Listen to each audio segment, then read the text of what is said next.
আপনার সাথে কি এমন কখনো হয়েছে আপনি যেটা ভাবছেন সেটা আপনার কাছে ফিরে এসেছে অপ্রত্যাশিত সময়ে, অপ্রত্যাশিত কিছু মুহূর্তে? ছোটবেলায় হতে পারে, কিশোরবেলায় হতে পারে, যৌবনেও হতে পারে। আজ আপনার জন্য একটি নতুন ধরনের গল্প।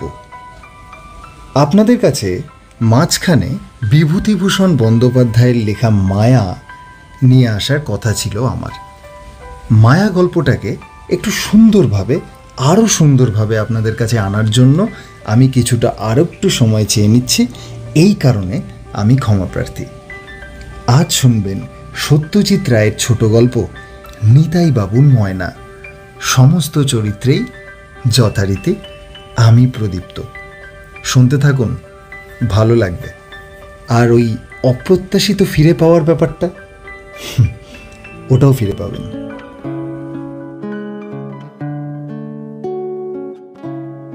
নিতাই বাবুর অনেক দিনের শখ একটা ময়না কেনার। তার বন্ধু শশাঙ্ক সেনের বাড়িতে একটা ময়না আছে। সেটা হেন বাংলা কথা নেই যে বলে না। তার কথা শুনতেই নিতাই বাবু মাসে অন্তত 3 বার করে শশাঙ্ক বাবুর বাড়িতে যান। সেদিন তো শশাঙ্ক বাবুর বৈঠকখানায় ঢুকতেই নিতাই বাবু শুনলেন ময়না বারান্দা থেকে বলে উঠল, আসুন, বসুন। একেবারে মানুষের গলা, কেবল একটু খোনা, যেমন সর্দি হলে হয়। 4 বছর ধরে ময়নাকে কথা বলতে শিখিয়েছেন শশাঙ্ক সেন।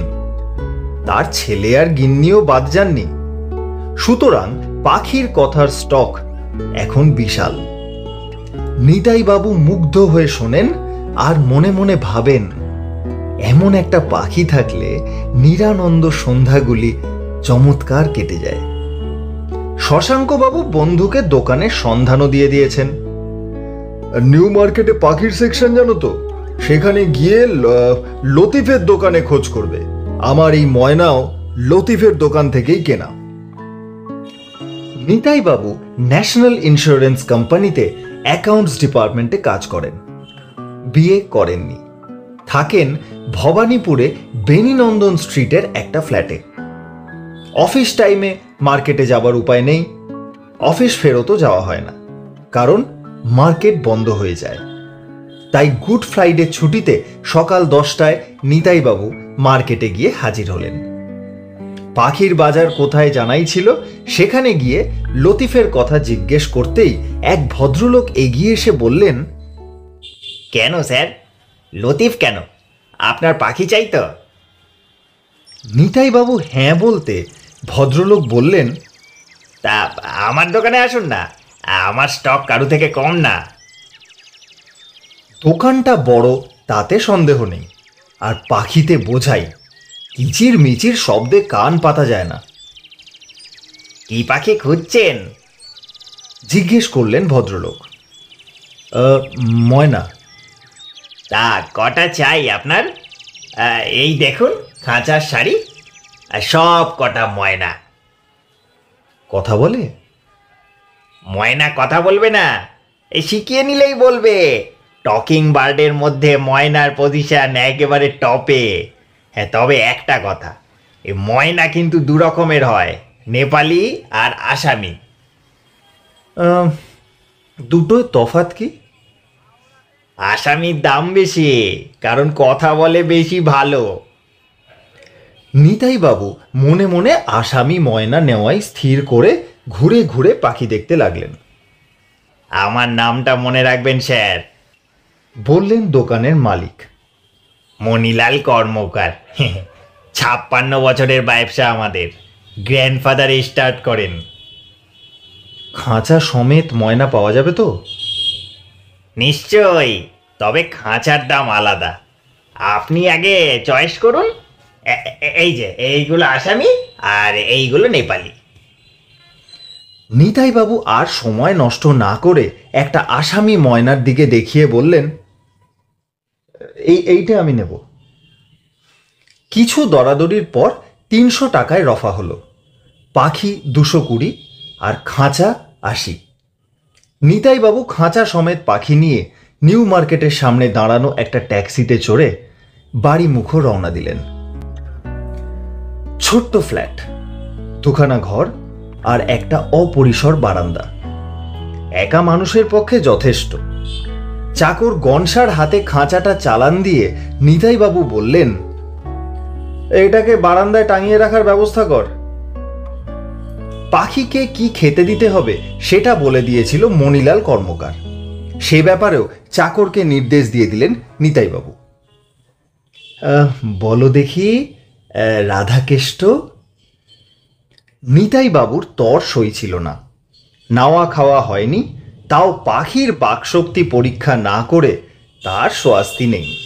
রাধাকেষ্ট, রাধাকেষ্ট, বলো দেখি, রাধাকেষ্ট।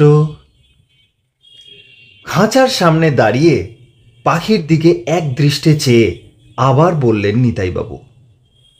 এরপর ময়না ঘাটটা একটু নাড়ল।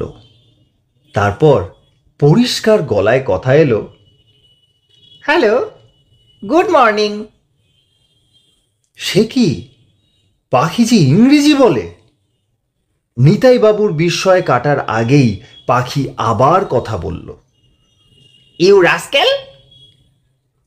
আর পরক্ষণেই কণ্ঠস্বরে বেশ বিরক্তি এনে পাখি বলে উঠল, shut up, shut up. Nitaibabu চমৎকৃত হলেও তার মনটা কেমন যেন ভারী হয়ে উঠল। মণিলাল কর্মকার এমন ভুল করল কি করে? এ ময়না যে সাহেব বাড়িতে ছিল তাতে কোনো সন্দেহ নেই। পাখির কথা থেকে সাহেব যে কেমন লোক সেটাও খানিকটা আঁচ করতে পারলেন নিতাইবাবু। খিটখিটে মেজাজ, বয়স 50-এর কাছাকাছি, সম্ভবত দো আঁশলা অর্থাৎ ফিরিঙ্গি। এ ময়না কি বাংলা শিখবে কোনো দিন, নাকি তিনি এখনই গিয়ে এটাকে বদলে অন্য ময়না নিয়ে আসবেন? অনেক ভেবে নিতাইবাবু একটা সিদ্ধান্তে এসে পৌঁছলেন। কটা দিন দেখাই যাক না। এই ময়না শশাঙ্ক সেনের ময়নার চেয়েও বেশি স্পষ্ট কথা বলে, অর্থাৎ এটা যে বাকশক্তির বিচারে অতি উঁচু দরের ময়না তাতে সন্দেহ নেই। এ কত রকম ইংরেজি কথা বলতে পারে সেটা সম্বন্ধেও কৌতূহল হলো নিতাইবাবুর। না, এটা থাক কিছুদিন। আর ময়না তো ইংরেজি বাংলায় তফাৎ করতে পারে না, কানে যা শোনে তাই বলে। এটা এতদিন ইংরেজি শিখেছে, এবার বাংলা শিখবে। 3 দিনেই নিতাইবাবু আবিষ্কার করলেন যে ময়নার ইংরেজি কথার পুঁজি অফুরন্ত, আর সেই সব কথার বেশিরভাগই গালাগালি আর ধমকানি।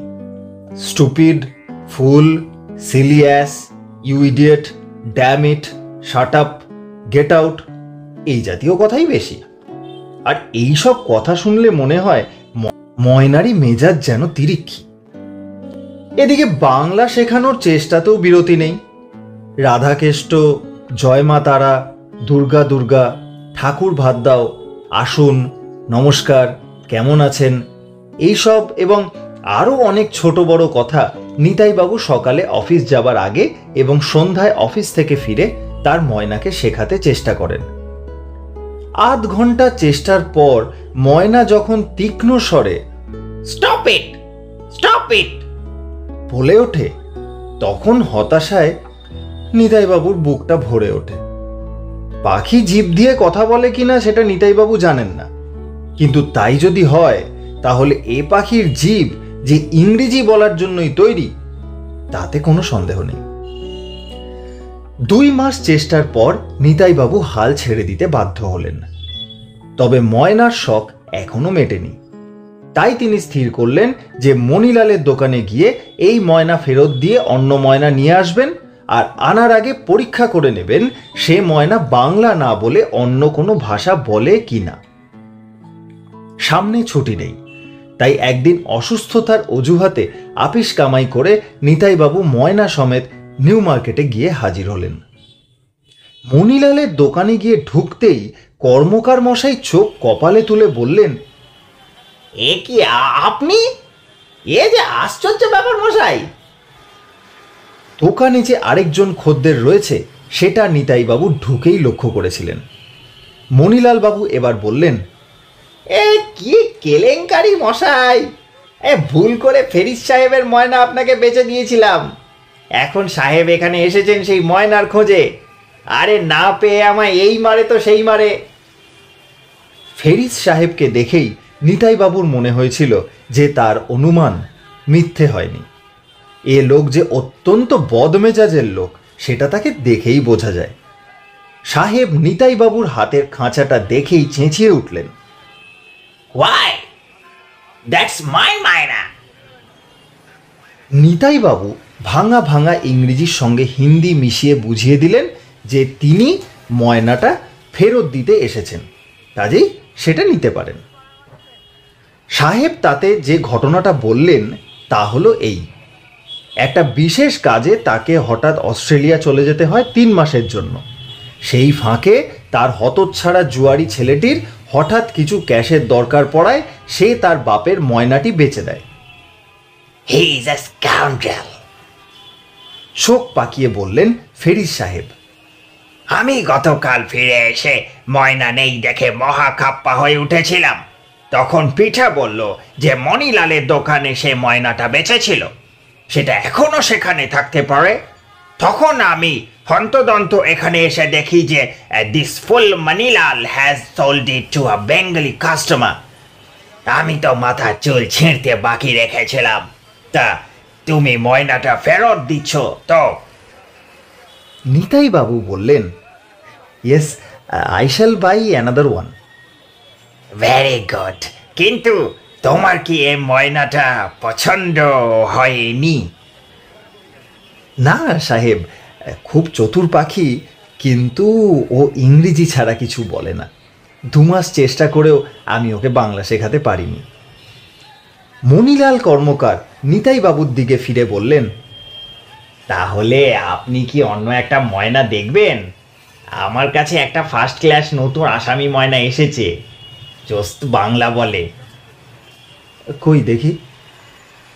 মণিলাল একটা খাঁচার সামনে গিয়ে বললেন, এই সেই ময়না।